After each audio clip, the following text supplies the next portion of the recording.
right, the recording is going. We're going to get started here in just a second. But as we do this, you guys are warrior members. So you guys have either gone through the training or you're about to start the training. And so if this is your first call with us, welcome.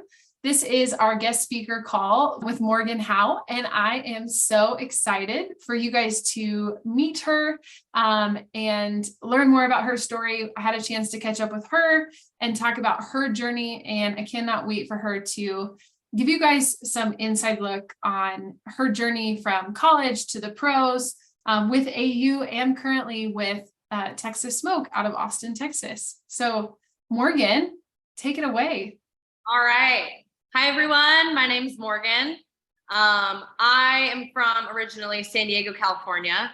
I went to Fresno State. That's where I played my softball at. I played there for 2 years, and then I transferred to Arizona State, where I finished out my career there for 2 years. I guess I'll just give you like my story in a very quick fashion. I was a little bit late into the game. I didn't start playing until I was like 7 or 8. A lot of kids I know start when they're like 3 or 4, maybe 5 years old.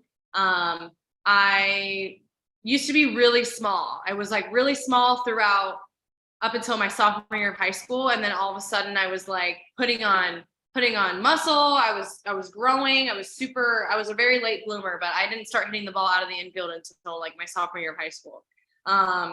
I didn't commit to Fresno State until my junior year of high school. So again, you're comparing to everyone else, very late.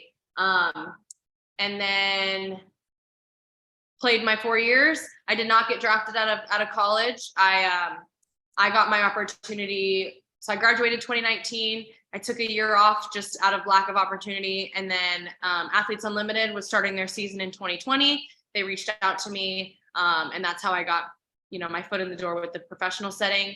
I played Athletes Unlimited 2 years, and then I played with the WPF this last summer with the Vipers, and then now I'm with the WPF again, but with the Texas Smoke. So that's kind of where I'm at. Yeah, that's my story really quick.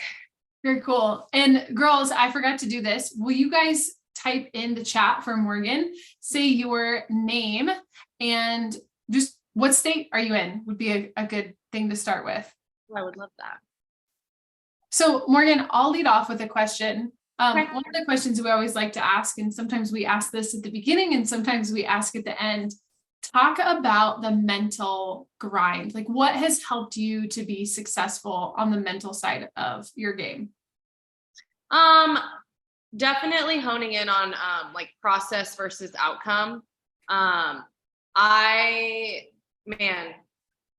If there's a psychopath about softball, it's me, to be honest. I did not grasp the concept of process over outcome for a really long time. Until I really, really grasped that concept, softball was a pretty up and down roller coaster for me. But when I figured that piece out, I think the game became a lot more fun. I found my love for it again, and things of that nature. I have always been someone that puts in a lot of time, puts in a lot of work, quality work at that. Wow, you guys are really all over. This is so cool. That is awesome. I don't think anyone's in the same state. That's awesome. I find confidence in my preparation, and if I knew that I put in the quality time, the quality effort in my reps, I felt prepared to go play. Now, for me, for a long time, that meant, okay, I put in the time, I put in the effort. Why am I not getting on base? Why am I not hitting a home run? Why am I not doing this? When in actuality, there are little wins in every little thing. Were you on time? Did you pick a good pitch? And did you put a good swing on a good pitch and were you on time? If those are all 3 yeses, then the outcome isn't what matters. You can't control the outcome. The defenders are all there for a reason. They're supposed to get you out. So, if you hit a hard ball right at them, I mean, that's not a bad thing. You hit the ball hard, it just was right at her. That's her job. You can't control that the ball is going to go right at her. You can't control where the ball really goes, if that makes sense. So just for me, having to really grasp that concept of process over outcome was my biggest like mental, I guess, feat, if you will. Love that. So you guys get to ask questions, and it doesn't have to be questions just about the mental side of the game, which is, I know what you guys are inside the Fearless Warriors for, but what questions do you have for Morgan on anything? You guys can unmute or you can type it in the chat. See some thinking brains. Some thinking. Morgan, tell us about your positions. I'm an outfielder. My dad tried to get me behind the plate, was not pretty. He tried to get me to play second base, was also not pretty. In college, my coach, I had a senior playing in front of me in right field, and they really wanted my bat in the lineup, but our DP spot, or like the designated hitter spot, was taken already. So they tried to get me at first base. Wasn't pretty. So I'm an outfielder through and through. I've tried other positions. I'm just not good. Plain and simple. I'm just not good at them. I've put in time. It just doesn't happen for me. And that's okay. Sometimes you're just not good at something. But I throw right-handed and I hit left. I'm not a slapper. When I was really small and fast, I used to be. I'm meaty and I don't move quickly, but we get the job done. But I hit for power from the left side. So that's my role. Yeah. Talk about some mentalities as far as working on your skills in the outfield. How do you make your weaknesses stronger or lean on your strengths? What's kind of your mentality in the outfield? I mean, it's always process. Everything's never going to be perfect in this game. I think that if you strive for perfection, you're only going to come as close to it as you can. And there's nothing wrong with that, but you have to understand that you're just never going to be perfect, and that's okay. You're just going to come right up underneath it.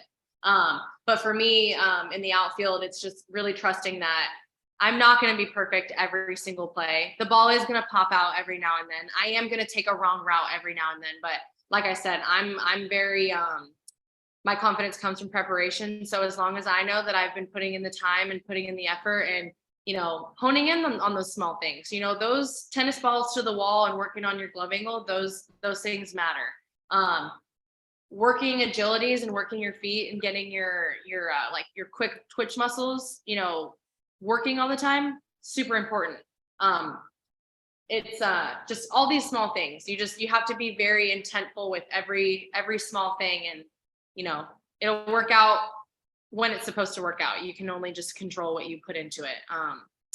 So it's just, like I said, me mentally, I can strive for perfection, but I have to understand and know that I'm not going to get there.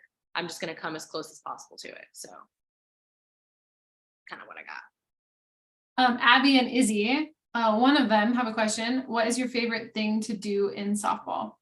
Oh man. Me personally, my favorite thing to do, I've always been a hitting person. I love hitting more than I love outfield.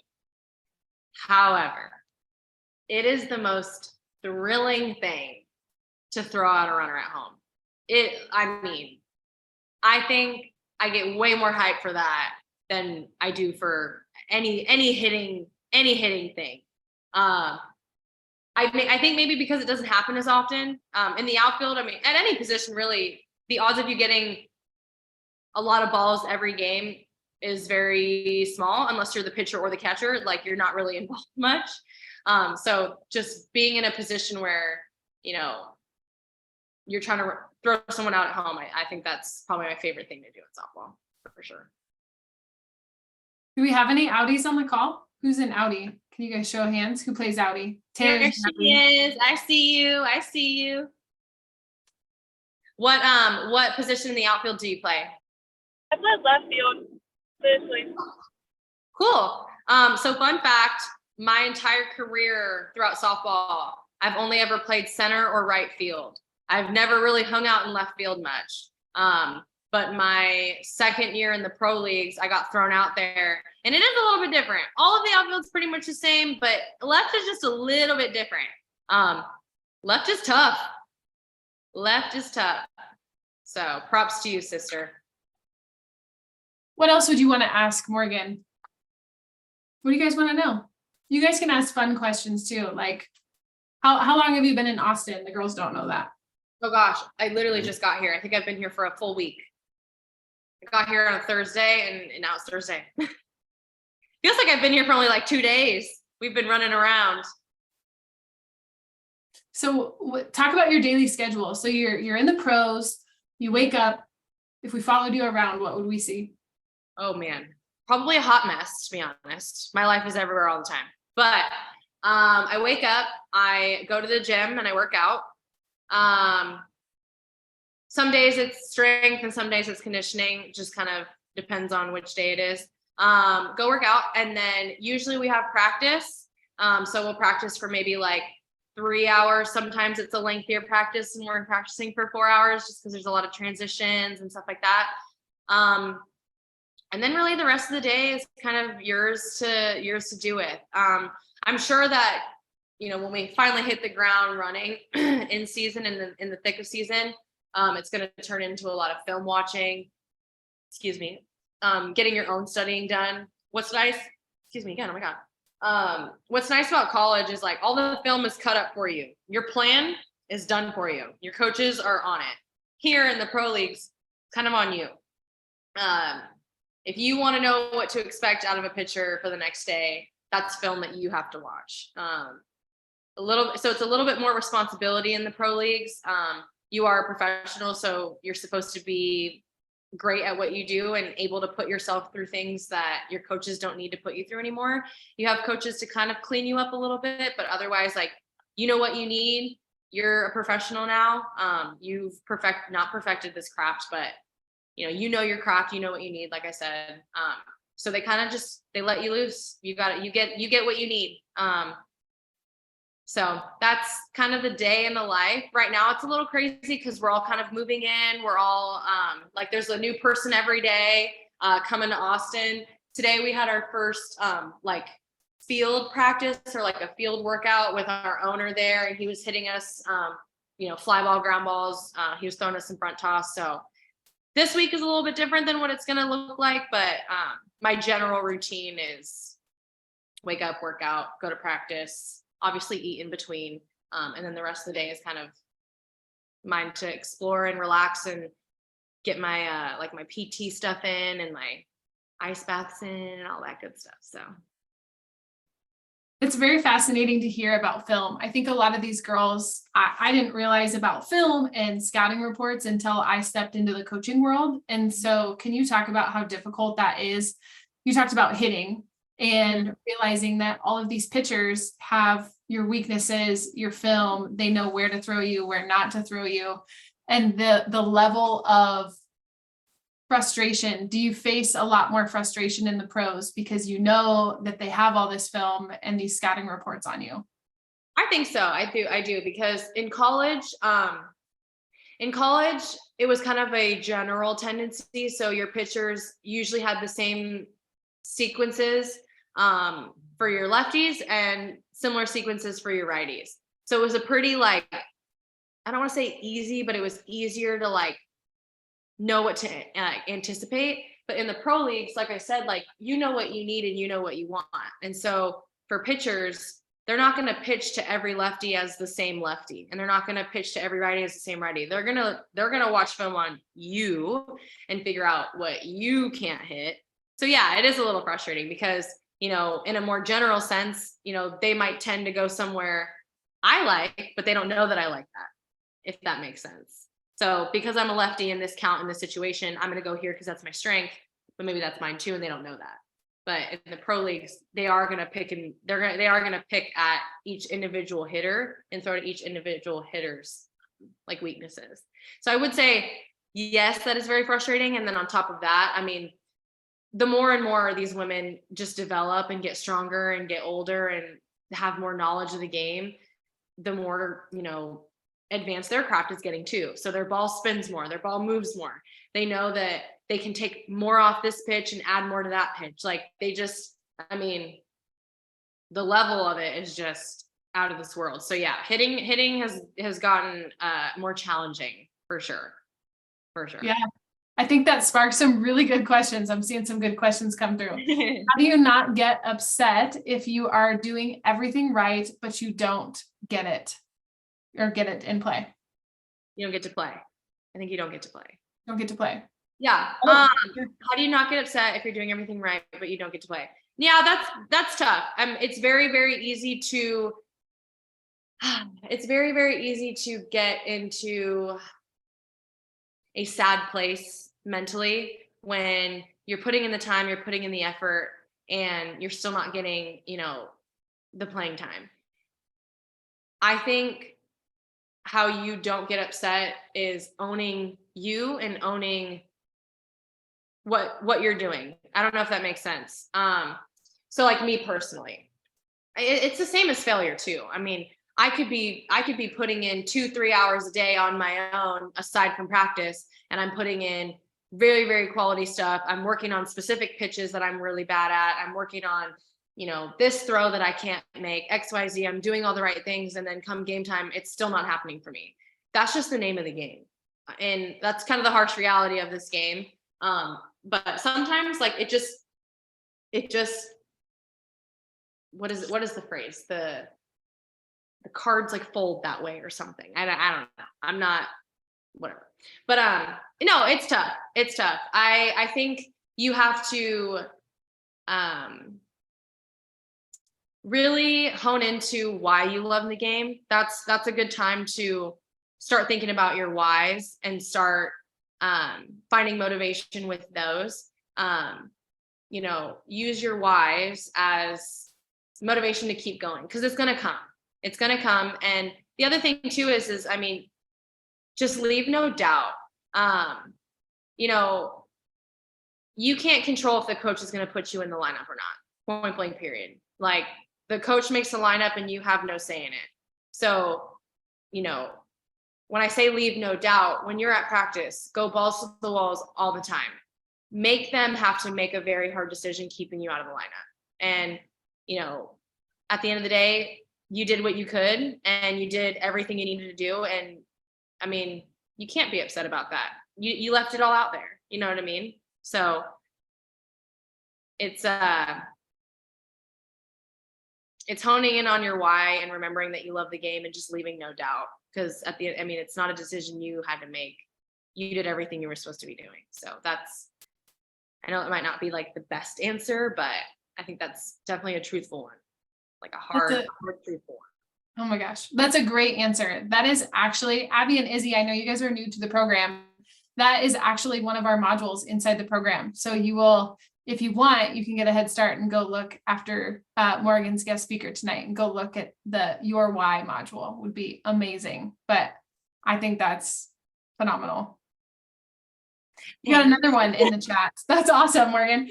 Josh says, what inspired you to play softball? And with being a great softball player, how do you overcome challenges? So inspired me to play softball. So it's actually kind of a funny story. I was not inspired at all. I was kind of thrown out there, but my dad played baseball. He didn't make it too far. He hung on to the dream as long as he could, but he was, he didn't make it as far as he probably hoped. But he put me in like a boys and girls t-ball team. And when I was a little girl, I mean, I was playing with Bratz dolls. I was loving my Powerpuff Girls. I mean, I was not here to get down and dirty, especially with the boys. Boys have cooties. No, thank you. And I was like, Dad, no, I'm not doing this. I'm not playing this. No way. And then I had some friends at school that I was riding my scooter with my dad around a park, and I saw my friends from school and they were throwing a softball around. And I was like, oh, Dad, like, I want to do that. And he was like, that's literally what you were doing, just with boys. And I was like, okay, sorry. Like, I didn't know, but like, I want to do that. So that's how I got into softball. And then I guess as inspiration, kind of what keeps me going is, as I've gotten older, is kind of realizing my dad's journey and how hard that was for him, and the tough road he had, and playing for him.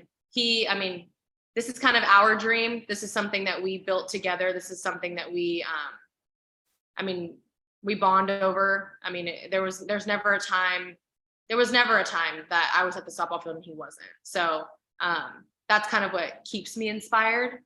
But initially, that initial inspiration, it wasn't really there. My friends were out there and I was like, I guess I want to go out there too. And with being, so how do you overcome challenges? I mean, it is a challenging world out there, and this sport is so challenging, but I don't think being great has anything to do with anything. You're going to have challenges, whether you're great or average or not great at all. There's challenge everywhere, and how you overcome each challenge is the same way, no matter, across the board. You just keep your head down, you keep grinding it out, refuse to fail, and, refuse to, like I said, strive for anything less than perfection, knowing that you'll never get to perfection. Just, you're going to be right up under it. So that's how I keep overcoming challenges, is just knowing, process. Did I put a good swing on a good pitch? Did I run the right route? Did I have a good read? Was I running hard? All those things. Like, if I'm doing the process right, something's going to click later. So it'll fall, it'll get through. I'm going to get that ball. All the results that you're hoping for will come eventually. You just have to stick to that process. And when they come, they come. So. Mic drop, Morgan. Mic drop. Yeah. Boom. Talk about what happens when you fail. Because I think one of the things that I talk about a lot with my one-on-one athletes is, who's somebody that inspires you, and do they experience frustration? What do they do when they experience failure? And so if we came to watch you in Austin and we said, oh my gosh, Morgan's crushing it, and then, oh crap, she made an error, what would we see? What's your thought process? What's kind of your way to bounce back after, an error or a mistake?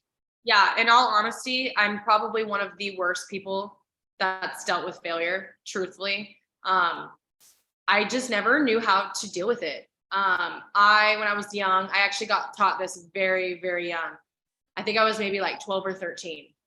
And you see all the MLB guys do it. They strike out and they're throwing things and blah, blah, blah. So I was on one of my very first travel ball teams, and we were about a couple months in, and I came into the dugout after a strikeout or something, or it was consecutive. I hadn't gotten on base for a few times. It doesn't really make it an excuse, but I had a lot of pent up frustration.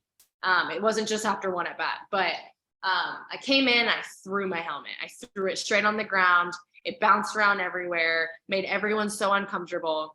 And my coach was like, we do not do this here. I mean, he yelled at me in front of everyone. He was like, that is unacceptable. We do not do this here. We do not tolerate an attitude like that. And I sat for maybe like 3 months. I mean, I did not play a single game for like 3 months. Maybe it wasn't 3 months, but it sure felt like 3 months. But we played in really big tournaments, and I was pretty good at the time. I was not playing. He did not let me play. I didn't get a pinch hit. I didn't even get to be a pinch runner, nothing. And finally, there was a day that he was like, I think it was my dad that had said something to me, like, because he was also coaching on the team at the time. I think he said something to me like, have you learned your lesson yet? And I'm like, I learned it the day he yelled at me. Come on. And I finally got to play, but it wasn't in like a big game or anything. And that immediately, changed all that around for me, needing to place that anger and frustration somewhere else. And then I would still get very frustrated. My college career, I was a psychopath.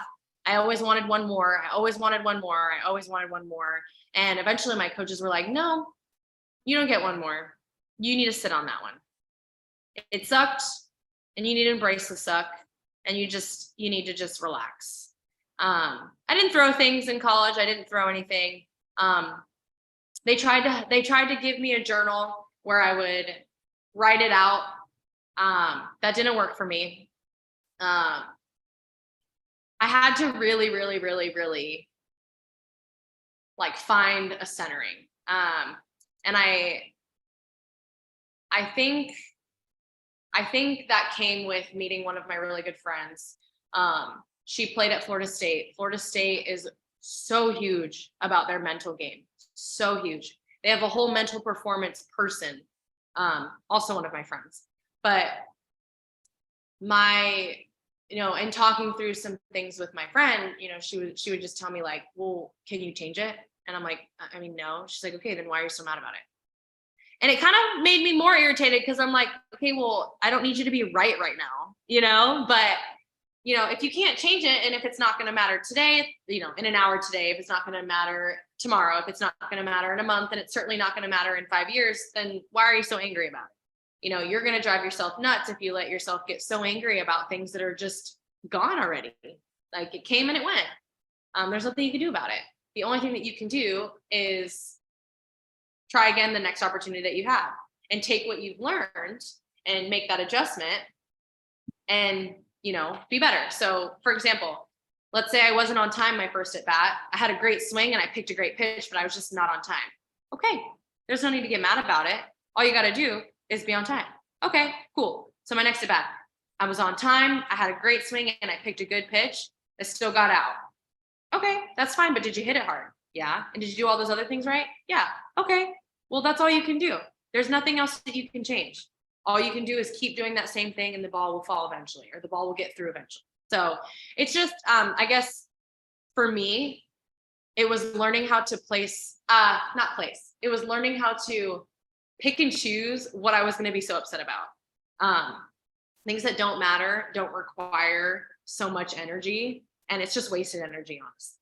So me having to learn that, I wish I would have learned that a very long time ago, but that's new to my career. But it's helped me in life too. I mean, there's so many things. How many times have your friends said something just so dumb and you're like, you really had to say that right now? And then you get mad about it. But it's like, okay, they said it. What does it matter? Who cares? Move on. It doesn't require my energy, So that's kind of that's my journey through dealing with failure. But I think, just picking and choosing what you're going to get frustrated about, and just getting back to the process of things, is how I have learned to deal with failure. Thank you for being vulnerable and honest. I think that's the whole point of these calls, is to show you guys that, Morgan's made it to the top, which is incredible. And she still struggles with some of these things. So it was not pretty, y'all. It was not pretty. It is still not pretty. I told you, I'm a mess over here.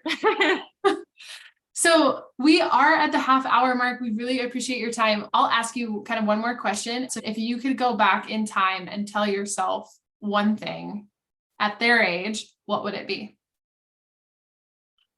I know this is super cliche, but it's have fun. I think,